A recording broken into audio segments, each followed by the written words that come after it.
দীর্ঘ ক্যারিয়ারে বহুবার উপহার দিয়েছেন দর্শক নন্দিত সিনেমা।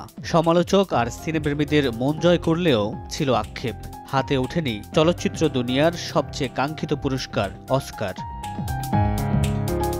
বিশ্ব সিনেমার এই মহাতারকাকে এবার সম্মানসূচক গভর্নর্স অ্যাওয়ার্ডসে ভূষিত করতে চলেছে অস্কার কমিটি। কোনো বিশেষ সিনেমা বা অভিনয়ের জন্য নয়, জীবনভর চলচ্চিত্র শিল্পে বিশেষ অবদানের জন্য প্রতি বছর প্রদান করা হয় এই পুরস্কার।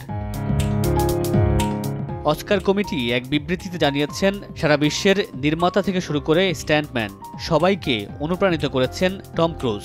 তার কাজগুলো হলে সিনেমা দেখার অভিজ্ঞতাকে সমৃদ্ধ করেছে। কেবল টম ক্রুজ নয়, সম্মানসূচক এই পুরস্কারের তালিকায় আছেন কোরিওগ্রাফার ডেভি অ্যালেন, সিনেমার প্রোডাকশন ডিজাইনার উইন থমাস এবং কিংবদন্তি সঙ্গীত শিল্পী ডলি পার্টন। আগামী 16 নভেম্বর লস অ্যাঞ্জেলসে অনুষ্ঠিত হবে 16তম গভর্নর্স অ্যাওয়ার্ডস। মামুনুর রশিদ বনেল, সময় সংবাদ।